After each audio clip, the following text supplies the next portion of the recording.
Hey, howdy-ho everybody! This is Postmortem Nightshade, and I hope you're not tired of shark movies, because we've got another one swimming straight for you. That's right, today we're talking Deep Water. Directed by Renny Harlin, this film stars Aaron Eckhart as a flight captain who has to save as many passengers as he can after a fire breaks out in the cargo bay and causes his plane to crash into the sea.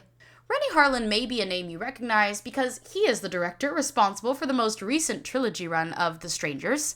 Yikes. And Aaron Eckhart is an actor I know best for playing Two-Face in The Dark Knight. Shark movies, I feel like, really are a dime a dozen these days, with another shark film, Thrash, coming out only last month on Netflix. Needless to say, audiences have been inundated with shark content over the last several years, so any new shark film really needs to do something special or creative to not only catch the audience's attention, but to actually be memorable amongst what feels like hundreds of shark movies at this point. Having said that, it should come as no surprise that my expectations of this film lied at the bottom of the ocean. But I went in with an open mind to see if the filmmakers of Deep Water could actually do something new. And, well, this movie impressed me on so many levels that I left this film astounded.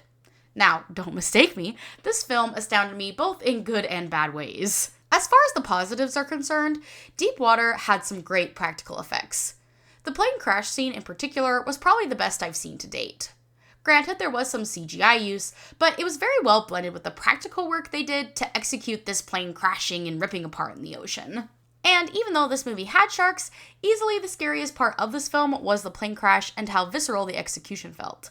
Unfortunately, the most obvious and frankly kind of bad looking CGI in my opinion had to do with the sharks. The first 2/3 of the movie actually I thought were written pretty decently, and then they did a complete tone shift in the third act and went for camp and extra gore, which gave me one of the most severe cases of whiplash that I've gotten with a film this year. It just really felt like they didn't know how to end this film, so they just went balls to the wall and hoped the audience would go along with it. This movie also requires a very, very healthy dose of suspending your disbelief, because boy howdy, there is a lot of unrealistic events that occur throughout the film. Obviously, the most egregious ones happen in the third act.